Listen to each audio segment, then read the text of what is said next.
Hi, I'm Ginny Robertson, founder of the On Purpose Woman Global Community and founder and publisher of On Purpose Woman magazine. I'm here to talk with Beth Knaus about her article in the January-February issue of On Purpose Woman magazine. Beth, thank you for being with me yet again. I love talking with you about your articles, so thank you. Thank Welcome. you for having me again. I really love coming on. We always have such good conversations, and it's We nice to do, we get my do. writing out there in your magazine. So I appreciate it. It's a mutual appreciation society that we have going on here. So, before we dive into this article that you wrote, what do you want our viewers to know about you? That's so interesting. Uh, I, what would I tell people about me first if that's all I had to say?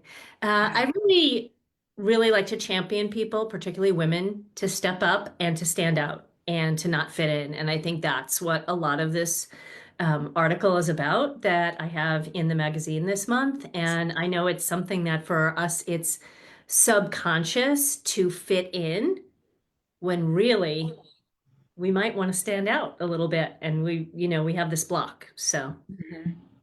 Yep. And you do so much more. And that might come up during the course of our conversation today because you've written, I think, three articles before this one, and two of them were using your professional expertise. And then the last one was it Embrace Your Inner Bitch, I think, wasn't it? Which was a bit different from your other two. And then this one is called I Wear the Pants. Now, when you sent it in and I saw the title, my first thought was, oh, this is about being a boss, taking charge. I wear the pants. And then I read it and I went, well, no, it isn't, but it kind of is. It kind of is. It's about, yes, you wear pants, and yes, some things can happen when you wear those pants. Okay. And so your article is about how you just really dislike wearing dresses and skirts and you prefer pants, and maybe more than a preference. Give us some background about your relationship with dresses and skirts and pants. Yeah, I was thinking about it. I'm not really sure when this all started, but I know one of the things I really don't like about it is the whole stigma around women should be wearing skirts and dresses and men wear pants. And Mhm. in the article, you see that I wrote about that quite a bit. And one of the reasons I think that I really started to love wearing pants was that I hate all the undergarment things necessary for dresses, and I'm just uncomfortable, and I'm spending so much time being distracted by the discomfort that it's just nicer for me, I feel like, when I'm in pants. And I have all kinds of fun pants. And um, I don't know if we've ever talked about this, but for 15 years, I worked for an art awareness company and I went and did art presentations for groups at Oh, libraries and council on aging and independent living facilities. And so I would go in with a box of prints about like Monet or surrealism or whatever my boss assigned to me. And I would tell the story while I put all of these art pieces up on the wall, these posters. And it was a pretty physical job. And I always had, like the best pants, really fun pants, patterns, colors. I don't know, it was just part of my whole shtick. And I actually really miss that job. And I miss being able to dress up in that way. So, yeah, I don't know. It's just always made me feel more confident and like I have more agility. I'm going to really think about that after we talk today. Where did that really start? well, do you remember? Did you wear like little dresses? Did you want to wear dresses as a little girl? Do you remember? Or did you always opt for the pants if you were given a choice? My mother definitely put me in dresses, for holidays and things like Yeah. that, but not all the time. Like when I look back at pictures, I'm in shorts and Mhm. Yeah. jeans, and I had rough trousers and tough skins like anybody else who survived through the Sears catalog era. And yeah, I don't know. I guess it wasn't really pushed on me to just always wear dresses Yeah. got to a certain age. So, Well, I had to wear all girls had to wear dresses. Girls could not wear pants to elementary school when I was in elementary school. And it was a school just in our neighborhood, and it was only six houses down from my house. But this is in southern West Virginia. We would get 10 below temperatures sometimes. So we could wear pants under our dresses, but we had to take them off when we got, but so you couldn't wear like a pants and a top. It had to be pants under a dress. And you had to take them off when you got to school. And I mean, I just thought that was absurd. And then even in seventh grade, I don't think we never wore pants. Now that I think about it, we were never allowed to wear pants the entire time I was in high school. And then the corporate gig, they wanted the power suits and all of that stuff, which didn't include pants in the early days, but we kind of, defied that. And they started coming out with some great pantsuits. So, when I was preparing for this article, I was thinking about that movie, The Sisterhood of the Traveling Pants. Have you ever seen that? I did. It was a long time ago. A long time ago. Well, those were some really powerful pants that these women had, these young women, best friends, and they could all wear the same pair of pants, yet they were all different sizes. And they each got like some magical help from these pants. I'm wondering if you have a favorite pair of like go-to pants or a favorite, like depending on the occasion. What are your magic pants? I Um, never thought I'd be saying that. My favorite pants are a pair of red trousers that I have. They're red, they're a little flared at the bottom. I want to say I purchased them from a Victoria's Secret catalog when Victoria's Secret sold clothes, which I loved. They had the best pants. And I love these red pants. And in fact, when I was doing that art job I told you about earlier, did you watch Mad Men, the series Mad Men?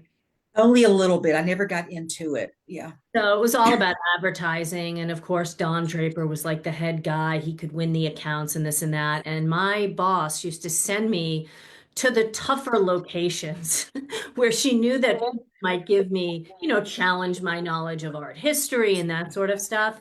So my husband and I used to refer to it as the Donna Draper outfit. So he'd say, go, do the Donna Draper today. And I'd be like, so I would wear my red pants when I really needed to command, my authority in these groups with these older people who would challenge me. I love that. Do you still have the red pants? I do. Oh, I do. good, good. Because you probably can't replace them, can you? No, Probably. Yeah. no. Well, you end your article by saying that you share your vision of receiving your Oscar for Best Original Screenplay. I'd love for you to share that. It doesn't mean our thing is over here, but I kind of, we can only talk about pants so much, but we're going to talk about the meaning behind the pants too. But share your vision with us for when you will receive your Oscar for Best Original Screenplay. I might just wear those red pants. Yeah, one of the things when I see people getting up there and going to receive awards and things like that, I'm the person in the audience worrying, are they going to trip? Is their heel going to get stuck in the dress? Is there, and every once in a while you do see somebody trip. I just don't want to look like Cinderella floating up the steps in some gown when I go. I want to go up and look like myself and feel confident and see like what I would like to see in other women. I love when women show up in suits, and they have pants and jackets and things like that. There's just something about it for me. We talked about the word edgy before. I just think it takes a lot to show up like that when you know that everybody else is showing up in a different way. So, um, when and if the time comes and I get to receive an award, whether it's for writing a book or a screenplay or anything like that, I will be in pants and I'll shout out to you, Ginny. while Please I'm up do, there. please do. Jenny, we talked about this. Hopefully, it's not that many years from now, right? Yeah. Well, um, I just had a thought in my head that when you were talking about women walking up on the stage at like the Oscars and things, sometimes their dresses are so tight they can't even get up a full step by themselves. They have to like have help. And it's like, why do we put ourselves through this discomfort? And you mentioned earlier about you just like to be comfortable. You don't have to, if you have any kind of lumps or bumps, pants hide them. Yes. With smooth wearing dresses, you got to put that other stuff on. I guess I don't. You don't have to. I actually admire women who don't, but I feel like I have to, and it sometimes can take 10 minutes to get into that stuff, and then it's really not comfortable. So I admire you. I'm going to be looking for some better pants because I know that when I do find a pair, it's like, oh my gosh, these are amazing. I hope I can get four in the same color and style, right? Yes.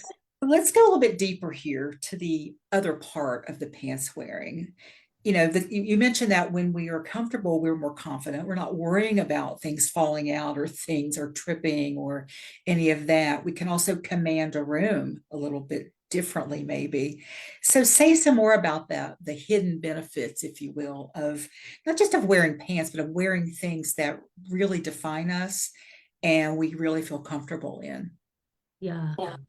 Well, I think when you have a moment and you are kind of commanding a group, whether it's a meeting like this, or, you're in a networking meeting, or you're out at a party or something like that, I just think you show up with so much more ease, Mhm. right? And so much more kind of grace and generosity in your conversations, in the way that you present yourself when you're comfortable in how you feel. Like, I don't know, it's like being in the right skin. um Yeah. and it's more about like being accepted for who you are, for having autonomy, than just constantly trying to squeeze yourself into what we think society thinks you should look like, or what other people think you should wear. In fact, one of the things I was thinking about is that sometimes when I'm going somewhere, I'm going to do something, people will be like, "Oh, what are you going to wear?" And I'll be like, "Oh, I'm going to wear pants." And they'll be like, "Pants?" And it's almost like, the initial thing is you feel kind of like under the microscope because of what you're going to wear.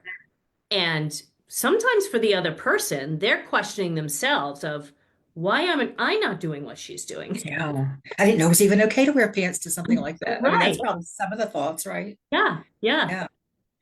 Well, you're reminding me too that when my son got married, I want to say now it was 81. I'm sorry, 81. Geez, he was born in 80. I don't think he got married in 81. It was 2022, I think. I should know that, but I'm not sure. 2021, 2022, I think. Anyway, I went to a big bridal salon to look for a mother dress. And I tried on tons of mother dresses.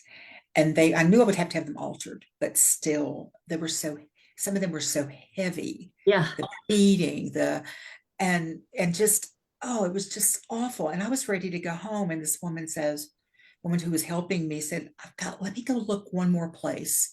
And she came back with this three-piece pantsuit, and it was flowy pants. They were navy blue, and then a shell, and then a flowy jacket with like embossing, and it was iridescent, and it kind of their colors were like teal and like cream, and this had like a teal flashy thing running through it. I had to have them altered just a little bit, but oh my gosh, I was so comfortable because it had an elastic waist that you couldn't see because it was flowy pants. And I love that. I was so happy that I made that choice. And it was on sale for like just a ridiculous amount of money. I mean, it was just so marked down. But I would have paid anything for something that I felt really good in. And so, it changed everything in that moment because wasn't even thinking about pants. And I Right. thought, this looks really good. And I wore it to somebody else's wedding. I've gotten some other use out of it. So, yeah, I didn't know I was in the sisterhood of the pants, Beth, See, until and you know so what? Think about what you just said. Like, they had this beautiful pantsuit that was at this reduced cost. Because think of how many women were like, maybe I should wear that, and then be like, no, I need to wear a dress. How yeah. many And the people fact that she didn't even think crying? to bring it to me. I mean, after 20 dresses, she still went, well, maybe let me go look one more time. She goes, I don't know if I remember now, she was going, I don't know if you really are like into pants. And I said, I'll try anything on at this point. Uh, And as soon as I put it on, even though it was a little big, I was just like, oh, I can breathe in this, I can dance in this, I can flow in this.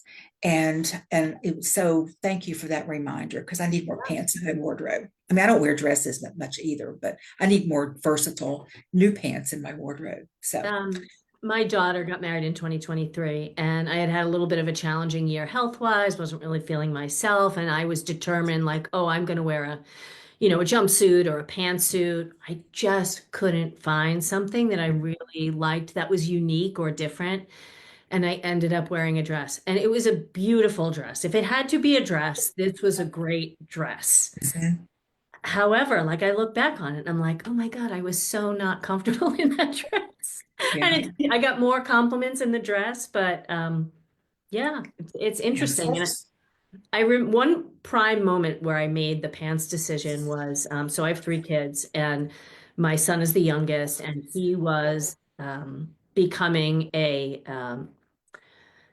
b'nai mitzvah. He was having his bar mitzvah, and I was divorced from his dad, and there's, in many stereotypical situations, like the proudest moment is for the dad when the son is becoming, having their bar mitzvah. And I was actually the one who was running the show and making sure the kids went to religious school, and everything that needed to be addressed for this particular day, I took care of. And I was like, I want to feel comfortable this day, and I am going to wear pants. I am not going up there in any sort of submissive way in a skirt or a dress.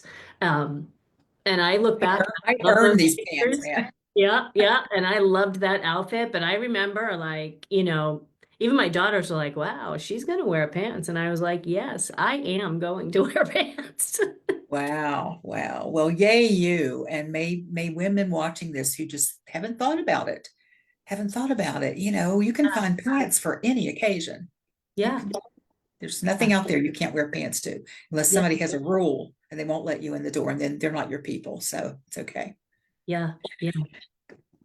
Well, Beth, tell our viewers how they can find out more about you. Say a little bit about your work too, because what you write about, even though you're not writing about um, actually what you do in these two articles you did in the first two, you're actually demonstrating what you teach women to do, and that is to tell their stories, to tell our stories, so that our ideal clients can actually find us. Yes. So, if somebody's reading about your pants adventure, it's like they're going to resonate with that and go, "Oh, Yes. she's pretty, she's cool, or she's down to earth, or oh, she's real," Right. which can do a lot more, I think you believe, than like the best crafted email, right? Yeah. Yeah, absolutely. So I am a copywriter and a messaging consultant, and my company is called That's a Spade Copywriting Services. And I write website copy and blogs, and I help women with messaging. And it's women who work for themselves, solo professionals, and they really need their voice to stand out in their marketplace. And for a number of reasons, many women have not gone deep enough to really discover, how do I talk in a relatable way? How do I get comfortable being vulnerable, sharing personal things, so that I can find the right audience, and there's just, you want to work with a certain market, and the only way that market can find you is if you put out your beacon of light, and so I help women figure out what it is they want to say that really honors who they are and how they do the work that they do, and then how to use that in all of their communications that they put out to, talk to current and potential clients. And it's really great work, and people, I think, I watch people kind of come alive and just, once they're clear on, oh, this is how I can talk about myself and my business, they get comfortable with it. And then their confidence, right? It's like Yeah, I give them a new yeah, pair of pants. exactly. So you're teaching them the pants trick, but just in a Yeah, different, yeah, yeah. Well, our viewers can find out more about you on your website. I also have all the things will be in the text of this video, all the ways that they can get in touch with you. Do you have anything coming up you want to let them know about? I know you have a freebie that you offer on, I think in the article. Do you want to offer that to our viewers as well? sure. I Okay. have, yeah, a freebie that's called Communicate with Confidence. And I have a voice and vision process. That's a very in-depth questionnaire that I ask people to take at least 2 weeks to fill out. And, they all agree it's overwhelming, but it serves a purpose. This freebie has 3 of the key questions in there so that people can start to dive in and get a feel for, you know, finding their voice and figuring out how do they refine it for their audience so that they Mhm. do the work they want to do. Okay, well, the link to that, it will be in the text of this video as soon as we stop, because we can only put so many things in there at one time. We have to go back in and edit everything out. So, Beth, before we wrap this up, what is the final thought you want to leave our viewers with? I guess, do what you have to do and show up however you have to show up to really feel like you're being yourself. I know when we all get to that moment and we are in that light of just who we are and not being manipulated or pulled or swayed by someone close to us or someone we work with or, a family member who told us once when we were 12 that we should be doing something different than we're doing, that Mhm. it just feels so great when you can cross over that line and Yeah. embrace who you are. Thank you. Thank you so much. And thank you for sharing your wisdom, your expertise, your humor, not just in the magazine, but also on these really great chats with me. I really appreciate you so much for supporting the On Purpose Woman magazine. Thank you. Thank you, Ginny. And I want to thank anyone who's watching the Real Women, Real Purpose talk show, either here right now on my Facebook page or on our YouTube channel. If you want to learn more about the On Purpose Woman Global community and read the magazine, you also want to go read the rest of Beth's article because we didn't go over everything here. You can find that in the January, February. You can also check out our archives. And I believe she's had them in the last 3 issues. I think you've had consistency. If not, go back just a few extra months and you will find Beth's other articles, her other 3.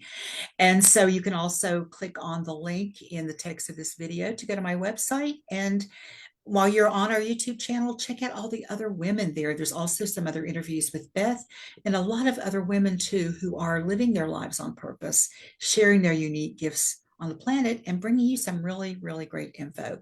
Thanks again for watching.